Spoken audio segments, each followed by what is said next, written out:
Sisa-sisa peperangan dan satuan pada pasukan di 7 Hijriah. Yang pertama tentang perang Zaturiko. Jadi setelah Rasulullah itu berhasil menggempur 3 sayap musuh ya, dan 2 sayap musuh yang paling kuat, maka yang sayap ketiga adalah orang-orang Baduy. Jadi perhatian Rasulullah kepada orang Arab Baduy itu karena orang-orang ini termasuk orang-orang yang suka melakukan penyerangan kepada orang-orang Muslim. Mereka keras kepala ya. Jadi kerjaan mereka merampas, merampok dan sebagainya. Nah, orang-orang Arab Baduy ini bukan tinggal misalnya kayak di di Palembang saja, di suatu tempat saja, tapi dia itu tersebar. Jadi dia kayak ada di tempat satu, kemudian ada tempat yang lain ya. Jadi dia orang Arab Baduy ini nggak punya benteng pertahanan ya. Dia punya rumah tapi nggak menetap, nomaden namanya ya, sebutannya orang yang nggak punya tempat tinggal yang menetap, namanya nomaden ya bahasanya ya. Maka Rasulullah dan para pasukan muslim itu sedikit kesulitan ya untuk memadamkan apa yang menjadi kejahatan yang dilakukan oleh orang-orang Arab Baduy ini kayak gitu. Jadi lebih sulit dibandingkan untuk menguasai Khaybar dan Mekah. Jadi untuk menghadapi orang-orang Arab Baduy ini, Rasulullah dan kaum muslim itu mencoba untuk memberikan pelajaran dan menakut-nakutinya. Jadi dengan cara mengajari mereka, menasehati mereka, kemudian dalam bentuk memberikan nasihat-nasihat ya. Nah, karena orang-orang Baduy ini berhimpun di pinggiran Madinah, maka Rasulullah pun mengirimkan pasukan untuk memberikan pelajaran. Maka disinilah disebut perang Zaturiko, yaitu perang untuk membuat orang-orang Arab Baduy itu tidak melakukan kejahatan lagi dengan cara menasehati atau memberi pelajaran ya. Mayoritas penulis kisah peperangan ini menyebutkan bahwa peperangan Zaturiko ini terjadi pada 4 Hijriah. Tetapi ada andil dari Abu Musa al-Asy'ari dan Abu Hurairah dalam perang ini, maka menunjukkan bahwa perang ini terjadi setelah perang Khaybar. Menurut beberapa riwayat, yaitu terjadi pada Rabiul Awal 7 Hijriah. Nah, inilah ringkasannya. Jadi Rasulullah itu dapat informasi tentang Bani Salaba yang berhimpun bersama Bani Muharib dari Ghatafan. Karena mendapatkan informasi itu, maka Rasulullah berangkat bersama 400 atau 700 prajurit. Di Madinah itu diwakilkan kepada Abu Dzar atau Utsman bin Affan. Lalu beliau memasuki wilayah mereka hingga tiba di suatu tempat yang disebut Nakhl, yang ditempuh dengan perjalanan kaki selama 2 hari dari Madinah. Lalu di sana Rasulullah bertemu dengan segolongan penduduk dari Ghatafan. Mereka menawarkan perdamaian dan di sana tidak terjadi pertempuran. Namun di sanalah beliau sempat untuk melakukan sholat khauf.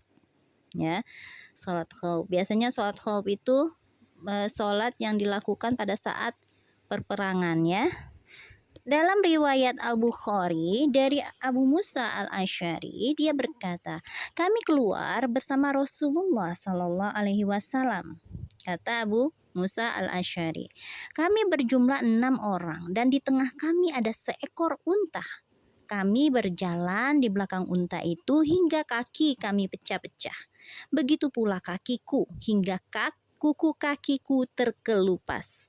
Kami membalut telapak kaki dengan kain percah. Karena itu tempat tersebut kami beri nama Zaturiko, yang artinya yang ada tambalannya. Nah, Mas, Arti zaturiko itu mungkin bukan nggak pakai sepatu juga, Mas. Apa namanya? Kaki pecah-pecah itu ya kondisi padang pasir ya. Kondisi padang pasir yang panas, kemudian biasanya kan orang-orang di sana pakai apa namanya? Sudah ada sendal ya, katanya ya. Terompah ya. Ada terompah ya. Nah, terompah itu mungkin kasar. Nah, kayak gitu.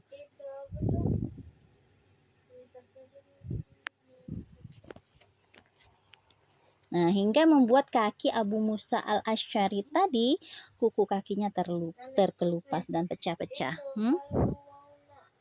Itu lomba lari atau maratonnya itu dia harus ngupas kuku kakinya dulu. Nah, itu kan perih kan? Perih kan? Ya harus dikupas karena agak di dalam sepatu tuh ya. Banyak Kena pasir. kena ujung sepatu terus di bagian dalam. Iya. Jadi kuku kaki jadi menghitam dan lepas. Nah, iya. Sama baik jadi dilepas biar mending lepas kan? Dampak. Kami membalut telapak kaki dengan kain perca. Karena itu, pada tempat tersebut kami beri nama Zaturiko yang ada tambalannya. Karena kami membalut kaki dengan sobekan kain perca. Jadi bukan tambalan bajunya, tapi yang ditambal adalah kakinya dengan kain perca. Dalam riwayat Al-Bukhari disebutkan dari Jabir, dia berkata, kami bersama Nabi Shallallahu Alaihi Wasallam di Zaturiko. Ketika kami tiba di suatu pohon yang rindang, nih diceritakannya, pada saat itu bersama Rasul, kemudian ada pohon rindang, lalu kami memberikan kesempatan kepada beliau untuk berteduh di bawah pohon itu. Beliau singgah di tempat itu dan orang-orang berpencar mencari perlindungan sendiri-sendiri. Di pohon itu pula beliau menggantungkan pedangnya. Digantungkan pedang Rasul tadi, digantungkan di pohon tadi, tempat Rasulullah berteduh tadi gitu ya. Untuk beberapa saat kami tertidur. Tiba-tiba pada saat itu muncullah seorang musyrikin lalu memungut pedang beliau. Jadi diambil oleh orang musyrik itu ya. Dan dengan pedang itu orang musyrik itu mengacungkan pedangnya dan bertanya kepada beliau, apakah engkau takut kepadaku? Tanya orang musyrik itu dengan mengacungkan pedang.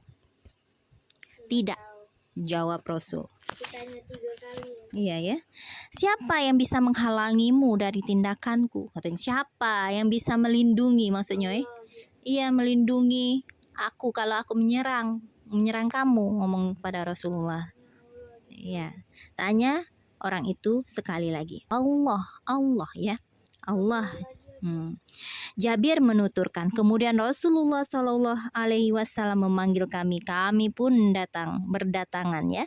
Di depan beliau ada seorang Arab Baduy yang sedang duduk. Beliau bersabda, tak kala aku sedang tidur, orang ini memungut pedangku. Saat terbangun, aku melihat pedang itu dalam keadaan terhunus di tangannya. Lalu dia berkata kepadaku, siapa yang bisa menghalangimu dariku? Ku jawab, Allah. Tiba-tiba saja dia terduduk di depanku. Tadinya hendak membunuh, niatannya hendak membunuh, tetapi ketika diucapkan kata Allah, malah Arab Baduy itu tidak jadi, malah dia terduduk. Beliau sama sekali tidak mencaci orang Arab Baduy itu.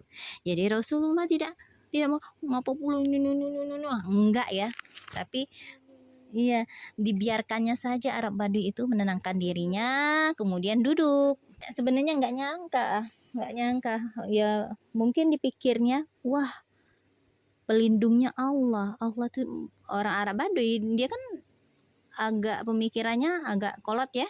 Allah tuh siapa kayak gitu ya. Tapi kok dia nggak takut dengan aku, padahal tanganku ini sudah, kalau mau membunuhnya mudah saja karena pedangnya ada padaku, pikir orang Arab Baduy itu mungkin ya.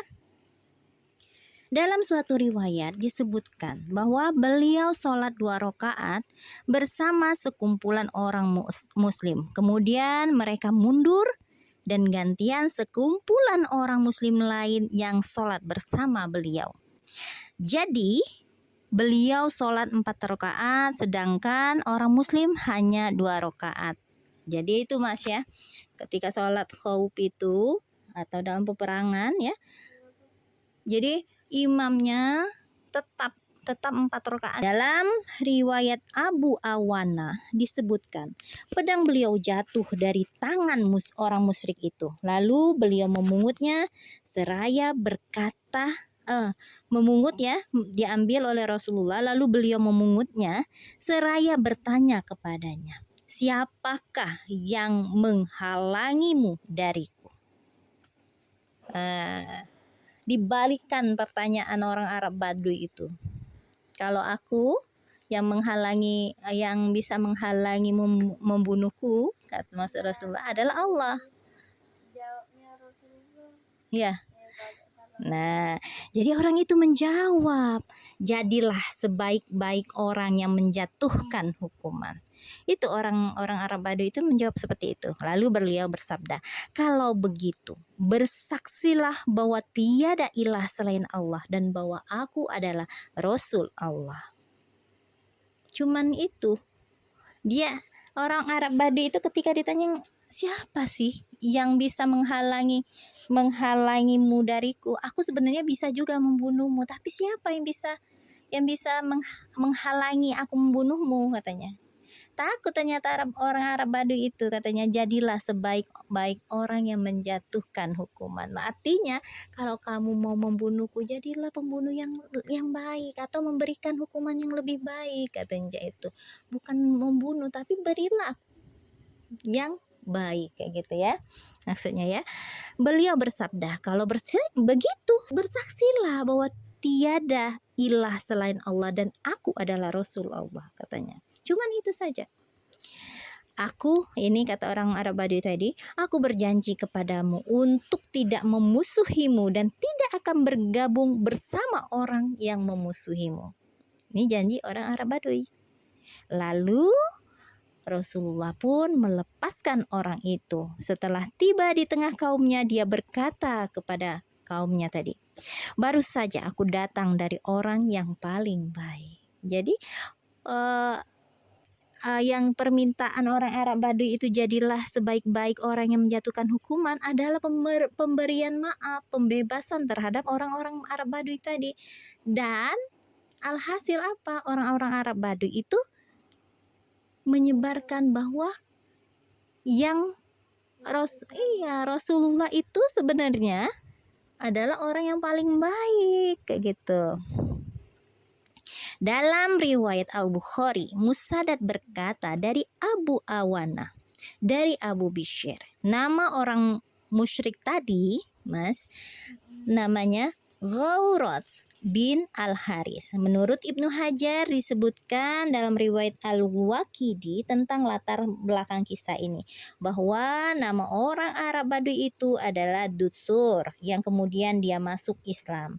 Tapi menurut zahir penuturannya, dua kisah ini memang berlainan dan terjadi dalam dua peperangan. Jadi ada dua kisah, yaitu mungkin ya di riwayat Al-Waqidi itu bernama Dusur, ada juga dari Musaddad, dari Abu Awana itu namanya berbeda, yaitu Ghaurat bin Al. Iya. Nah, iya. Ada cerita yang kayak gini ya.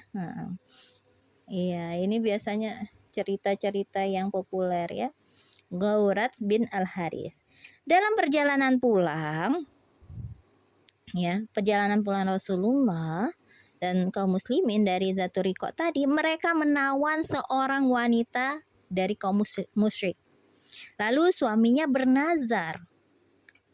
berjanji tidak akan kembali sebelum dapat mengucurkan darah seorang sahabat. Jadi suami dari wanita tawanan musyrik tadi berjanji bahwa dia akan membunuh seorang kaum muslim atau sahabatnya Rasul ya. Maka malam hari dia datang. Tetapi sebelumnya Rasulullah sudah menunjuk 2 orang sebagai peronda untuk menjaga orang-orang muslim agar tidak diserang musuh. Yaitu penjaganya siapa? Abbad bin Bishr dan Amr bin Yasir. Suami wanita itu pun menusukkan anak panah kepada Abbad yang sedang sholat tanpa membatalkan sholatnya. Jadi Abbad tadi ditusuk dalam kondisi sedang sholat. Dia tidak membatalkan sholatnya. Kondisi ini ya, ditusuk tadi. Lalu Abbad mencabut anak panah itu. Tahu ya. Ada. Sampai 3 kali. Nah iya. Lah, jadi ada Terus dia tuh manggil itu kawannya Iya. lagi. Nah, ada 3 anak panah yang mengenai tubuh Abbad tadi. Dia tidak berhenti dari sholat hingga dia mengucapkan Assalamualaikum. Assalamualaikum. Selesai sholat barulah dia membangunkan teman-temannya ya. Maka apa yang dikatakan oleh temannya ketika dibangunkan itu? Subhanallah. Mengapa engkau tidak memberitahuku, katanya. Sudah bercucuran, sudah ditusuk 3 kali, pasti banyak kan darah kan? Kenapa tadi nggak nyenggolin atau tidak berusaha untuk memanggilku, membangunkan aku kayak gitu? Abbad menjawab, karena tadi aku sedang membaca suatu surat yang aku enggan untuk memenggalnya. Ya, jadi dia sedang membaca surat. Ya, memang ada kondisi yang kita harus kayak ada itu ya. Lam alif ya, kalau ada tanda lam alif kan terus. Nah mungkin di sana ada tanda itu ya, tanda waqaf lam alif, jadi dia tidak mau memenggalnya. Peperangan ini cukup efektif untuk menanamkan rasa takut pada hati-hati orang Arab Baduy ya. Jadi apapun yang dilakukan oleh kaum muslimin dan Rasulullah pada saat Zatul Riqa itu bukan sesuatu yang berperang secara brutal, enggak ya. Tapi dia untuk menasehati saja, untuk memperingatkan, untuk menakut-nakuti saja.